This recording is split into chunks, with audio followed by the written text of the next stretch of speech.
La raison pour laquelle ceux qui ne sont pas bénis sont déçus par les deux mondes.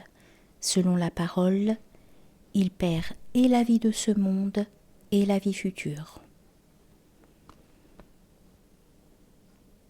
Le malheureux philosophe étant fermement convaincu que le ciel est un œuf et que la terre est comme le jaune de l'œuf, quelqu'un lui demanda comment la terre demeure au milieu de cette étendue de ciel qui l'entoure, suspendue dans l'air comme une lampe, n'allant ni vers le bas ni vers le haut. Le philosophe lui dit « Elle reste en l'air en raison de l'attraction exercée par le ciel à partir des 6 directions. Le ciel est comme une voûte d'aimant. La terre, comme un morceau de fer, reste suspendue au milieu. » L'autre demanda « Comment le ciel pur pourrait-il attirer à lui la terre noire ?» Non, il la repousse de toutes les 6 directions. Ainsi, elle demeure suspendue au milieu des courants violents. De même, en raison de la répulsion exercée par les cœurs des hommes parfaits, les esprits des pharaons demeurent dans la perdition. C'est pourquoi, étant rejetés par ce monde-ci et par ce monde-là, ces hommes perdus ont été laissés sans l'un ni l'autre. Si vous vous écartez des saints serviteurs du Tout-Puissant, sachez qu'ils sont dégoûtés par votre existence. Ils possèdent l'ambre. Quand ils la montrent, ils rendent la paille de votre existence affolée de désir. Quand ils cachent leur ambre, ils transforment bien vite votre soumission en révolte. Ceci est comparable à l'état de l'animal qui est captif et soumis à l'homme. Sache que le degré de l'humanité est soumis au pouvoir des saints comme l'animal est soumis à l'homme, ô maître.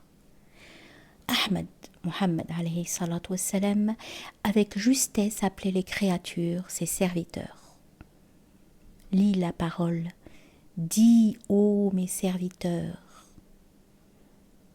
Ton intelligence est comparable au chamelier et tu es le chameau. Elle te conduit dans chaque direction avec son dur pouvoir. Les saints sont l'intelligence de l'intelligence et toutes les intelligences du commencement à la fin sont sous leur contrôle comme des chameaux.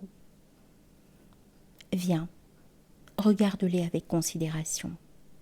Il n'y a qu'un seul guide et 100 000 âmes à sa suite. Quel est le guide et quel est le chamelier ? Acquiert un œil qui puisse contempler le soleil.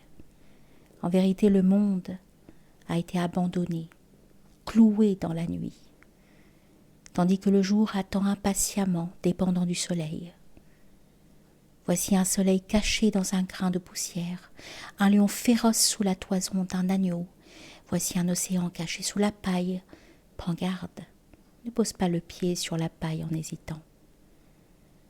Mais un sentiment d'hésitation et de doute dans le cœur des insensés est une miséricorde divine en ce qui concerne le guide.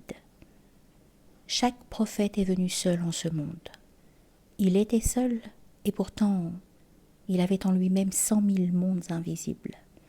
Par son pouvoir, il enchanta le macrocosme, il s'enferma lui-même dans une très petite forme, le microcosme. L'insensé le croyait solitaire et faible.